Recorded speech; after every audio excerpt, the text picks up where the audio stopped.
Hello there!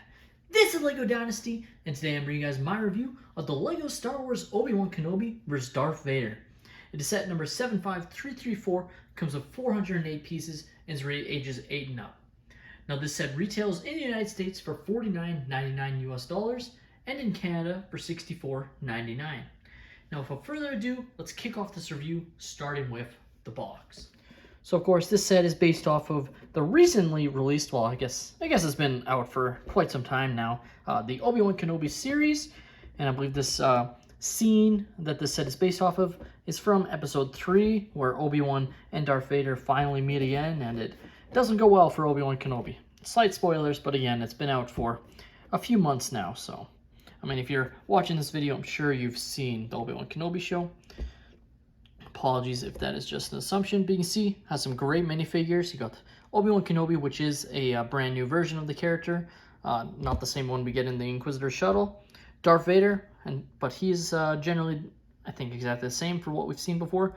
Ned B, who is also brand new to the set, and Tala Dureth, but of course, it's basically just a Imperial officer is how I view her character, especially since they didn't give her an extra hairpiece to go alongside her. At the top, we do have Obi Wan Kenobi there. The back shows some of the play features, which isn't like the strong suit of the set that I would say, but it definitely has a couple of play functionalities that we'll get to. Now, taking a look at the manual really quickly just to show off. Again, it is another rendered image, and it just looks so bad. It looks even worse that it's like basically almost like just a minifigure display stand. It's kind of how I describe this set in a lot of ways, because the minifigures just look really badly animated is how I describe it.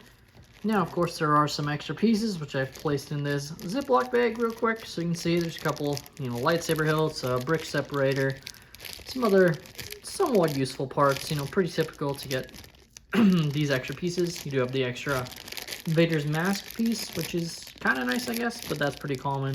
If you get a set with Darth Vader, you get at least one extra of those. So overall, yeah, that's the extra pieces.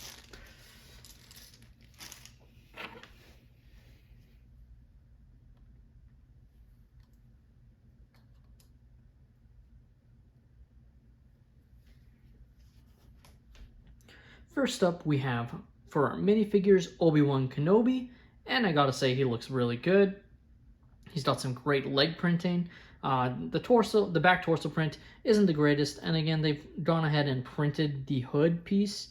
I personally prefer when if they didn't have this piece, or if they did, maybe just have the hood piece as an extra that you could put on the character rather than it being printed on. I just don't think it looks the best when they do that. Especially because if you add a hood piece, it's going to look kind of weird, I feel like. But overall, he does look great. The one issue kind of is this, it's printed skin tone. You can tell the difference. It's more of a white, pale white, rather than the skin tone.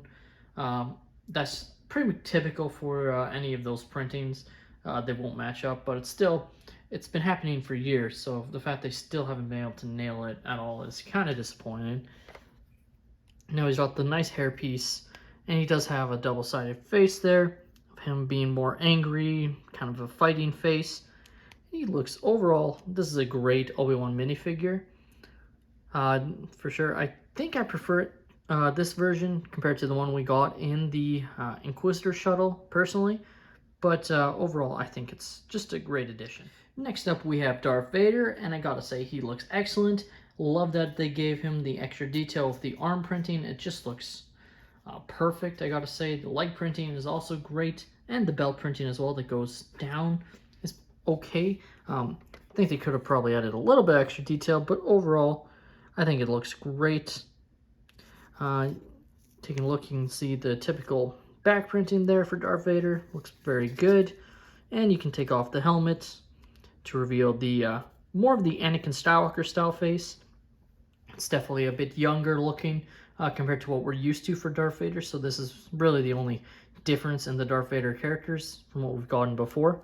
But I really like it, and it definitely is accurate, so I think it looks great. It still has a red lightsaber. Next up, we have Tala Dureth, who's kind of like a side main character during the show. And when we first meet her, she's disguised as an Imperial officer, so it is accurate for her to be in this outfit, though she was out of this outfit when this scene occurs. At least I'm pretty sure. It's been some time since I've only seen the episode once. But I'm pretty sure she wasn't wearing the outfit.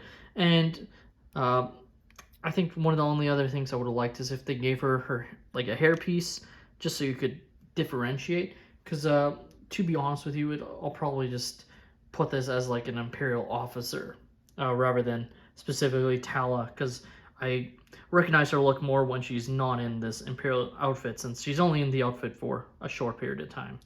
And lastly, we have probably the highlight of this set in terms of the minifigures, Ned B. And he was a overall pretty fun character in the Obi-Wan show. Definitely, you know, when they were talking about him in before the series, I thought he was going to have a bigger role than he ended up having. But still, pretty interesting character, and I think they've done a great job with this brand new molded piece to represent his kind of face, because it is all one piece. Looks great with the printing, I gotta say. I think Lego nailed it. And then the back does have this.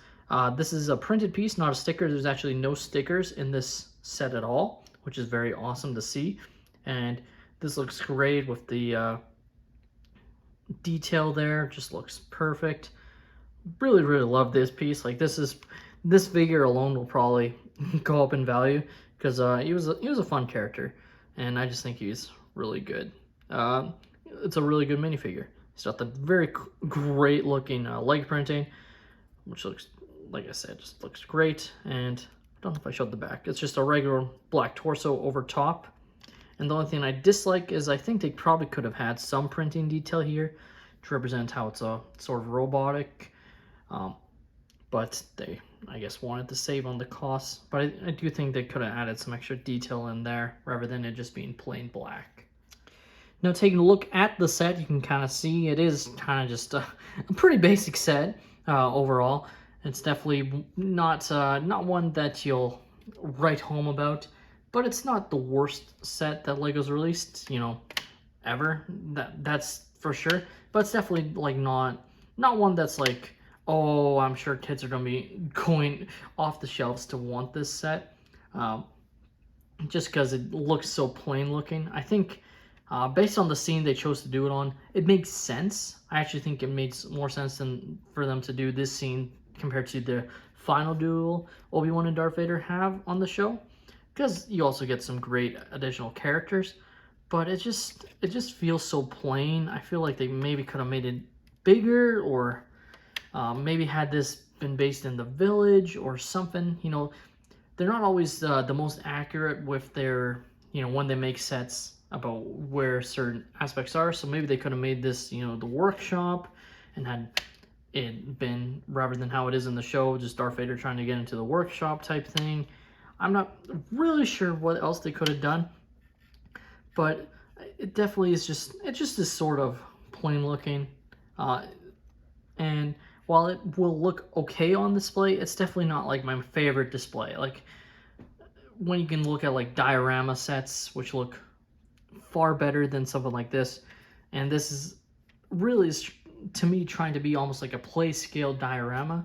So it was an interesting idea, but I almost feel like I would have just preferred a straight up duel set, like the Obi-Wan versus Anakin Skywalker, Rey versus Kylo Ren, that we've gone in the past. I almost feel like that might have worked a little better and made the set a bit cheaper, and even though it might have cost the additional minifigures in Tala and Ned B, which would have been disappointing. So just taking a look at one of the main play features, you can close this fire pit sort of that pops up, and then you can open it up to reveal it, which does sort of spring load, which is kind of cool. So that's a cool feature, I guess, overall.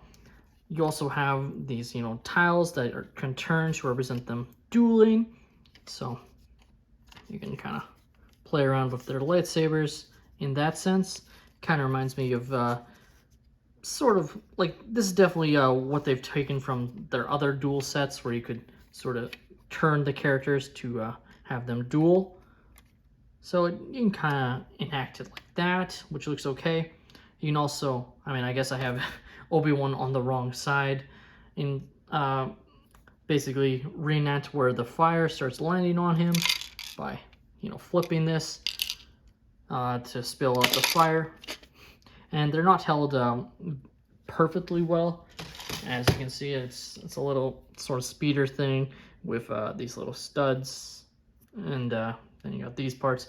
So it's not held perfectly, so they can fall out quite easily, which is sort of annoying.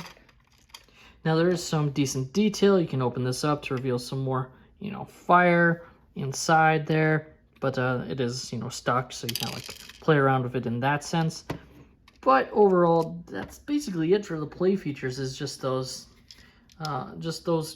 few play functionalities of the set, and that's why I don't think the set is going to be very popular, because it is mostly a play scale diorama, and that doesn't look the greatest.